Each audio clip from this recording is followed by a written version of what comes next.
How did liquefaction cause quicksand in historical earthquakes? Have you ever wondered how the ground can suddenly turn into quicksand during an earthquake? The answer lies in a process called liquefaction. This phenomenon occurs when saturated, loose, sandy, or silty soils lose their strength due to intense shaking. Instead of acting like solid ground, the soil behaves like a liquid.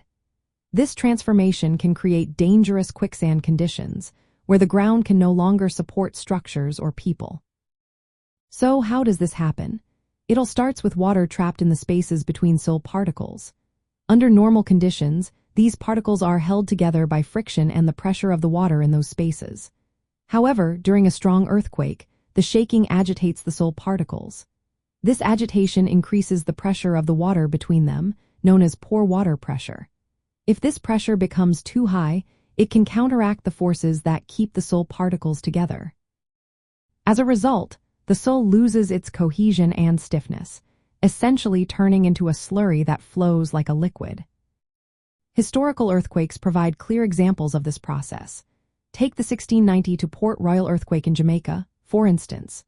The city was built on a sandy spit near the ocean. When the earthquake struck, the ground liquefied, causing buildings and people to sink into the earth. Similarly, during the 1960 Niigata earthquake in Japan, liquefaction caused widespread ground deformation. Buildings tilted and collapsed as if they were floating on quicksand. Quicksand forms when this liquefied soil is saturated with water that cannot escape quickly enough during shaking. The mixture of sand particles suspended in water cannot support weight, leading to objects or people sinking into it.